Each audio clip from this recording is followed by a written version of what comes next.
જામનગર બ્રહ્મ education and social development trust, જેના managing trustee Dwarka Sharda પીઠાધીશ્વર આદ્ય જગતગુરુ સદાનંદ સરસ્વતીજી મહારાજ, પૂજ્ય શંકરાચાર્યજી મહારાજ છે, એમના નેતૃત્વમાં જામનગરના સમસ્ત બ્રહ્મ સમાજના બધા ભાઈઓ બહેનો બધા કાર્ય કરી રહ્યા છે. અને એની અંતર્ગત 5/5/2025 સવારે 9:30 જગતગુરુ શંકરાચાર્યજી મહારાજના વરદ હસ્તે આ ભૂમિપૂજન રાખેલ છે.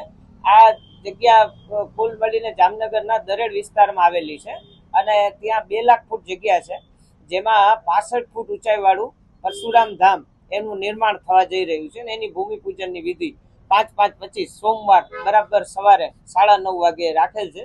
અને આ સાથે બીજા અન્ય પણ અનેક પ્રકલ્પો એ પૂજ્ય ગુરુદેવની કૃપાથી ને એમના આશીર્વાદથી સિદ્ધ થવા જઈ રહ્યા છે. એમાં ગુરુજી માટેના સત્સંગ ભવન, નિવાસ સ્થાન અને અન્ય પણ હોસ્પિટલ, હોસ્ટેલના બધા અલગ અલગ પ્રકલ્પો એનું પણ શુભારંભ અને શુભ સંકલ્પથી એ પ્રારંભ થવા જઈ રહ્યો છે.